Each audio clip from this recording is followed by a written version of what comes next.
It was a golden afternoon in a quiet suburban town. The sun shimmered off the red fire trucks parked outside Station 47, where the smell of fresh engine oil mixed with the faint sweetness of blooming jasmine from the garden next door. A group of firefighters sat on the front steps, sipping cold water after a long morning call. Laughter echoed as one of them teased another about his burnt sandwich. Everything felt calm, until they saw her. A small girl, no more than 8, came running down the street barefoot, her tiny arms flailing, her face red and wet with tears. The sound of her sobs cut through the laughter like a siren.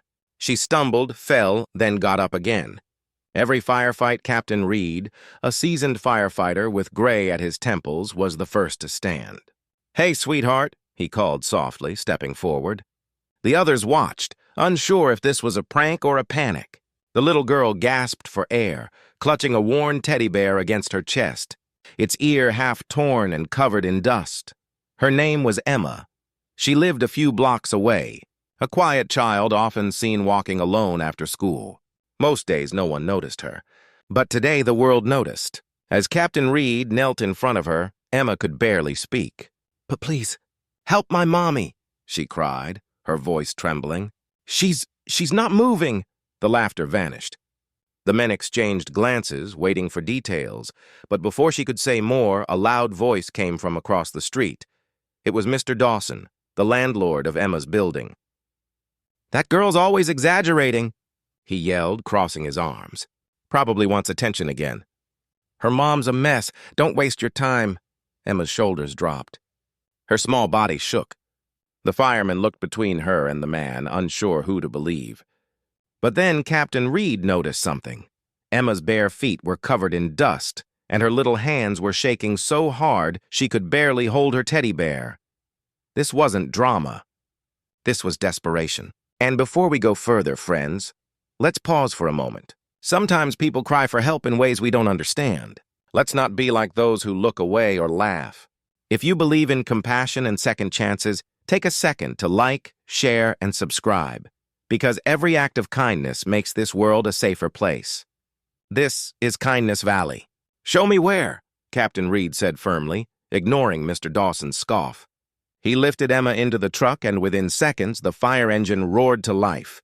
Sirens wailed as they followed her pointing hand down a narrow lane behind old apartment buildings. They stopped in front of a rundown house with cracked windows.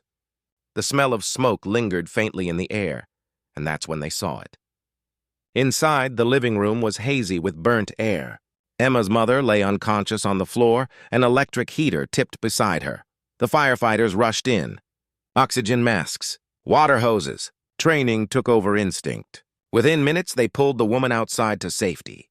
Emma cried, clutching her mother's hand as paramedics checked her pulse. She was breathing.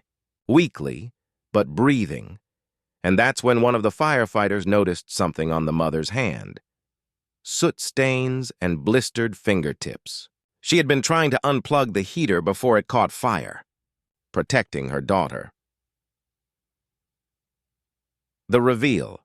Mr. Dawson arrived, watching awkwardly as the crowd gathered. Captain Reed turned to him, voice steady but firm. "You called her a mess," he said.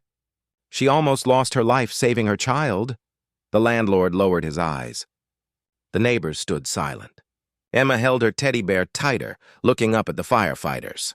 "You came fast," she whispered. "I told her you'd help." Reed knelt beside her, eyes soft. "You did the right thing, kiddo." "You were brave." Emma's tears turned into small hiccups of relief. For the first time, she smiled, not because everything was perfect, but because someone finally believed her. The next day, Station 47 had a visitor. Emma and her mother, both wearing shy smiles, brought homemade cookies wrapped in foil. The team stopped everything, drills, reports, calls, and gathered around her. "Thank you for saving my mommy," Emma said softly, handing Reed a cookie shaped like a fire truck. The crew laughed warmly. No teasing, no mockery, just quiet respect. Captain Reed looked at his team, then at Emma. "You saved her first, sweetheart. You ran when others doubted. And for a moment, even the tough firefighters felt something tighten in their throats.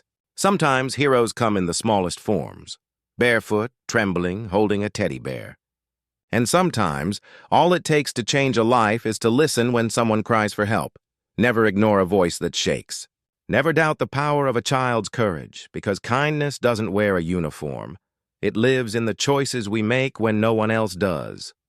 If this story touched your heart, don't let it fade away. Subscribe to Kindness Valley, where real stories remind us that even in a noisy world, kindness still speaks the loudest.